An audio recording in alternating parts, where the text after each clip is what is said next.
Every vote counts here for the largest party in Morocco's parliament. But the Conservative Justice and Development Party has to reckon with a new and unusual system of allocating votes that the party's leaders say is specifically designed to reduce their influence.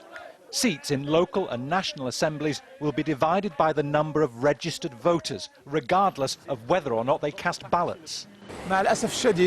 Unfortunately, the aim of this law, which was passed by opposition parties and those in coalition with us, is to minimise the Justice and Development Party. That's why we rejected it from the outset. It's a very strange law. Its aim is to limit the PJD's chance of winning. The biggest challenge for all the political parties is persuading people to vote. One major survey suggests 64% of Moroccans won't bother. And the real power still lies in the hands of King Mohammed VI. He takes all the major strategic economic decisions.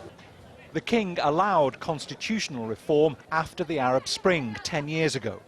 Political parties were given a greater role in policy, but Mohammed VI appoints the government and hires or fires cabinet ministers.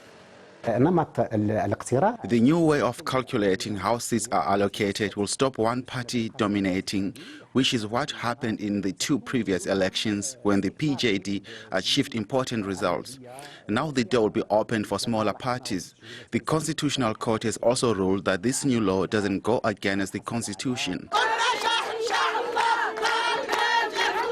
The second largest party in Parliament is the Authenticity and Modernity Party.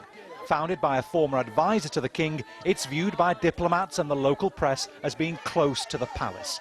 Its candidate for mayor in Marrakesh rejects suggestions that the new law is unfair. You can't stop Morocco from trying its own experiment. Don't we have the right to do our own experiment? Or do we have to always worry about what the Europeans will say? Every time we're taking a step forward in democracy with our own tools. The new system is expected to result in coalitions made up of many parties. That could make governments weaker. And it's being brought in during the pandemic, when the king is consolidating his power by taking all major decisions, from buying vaccines to economic support packages.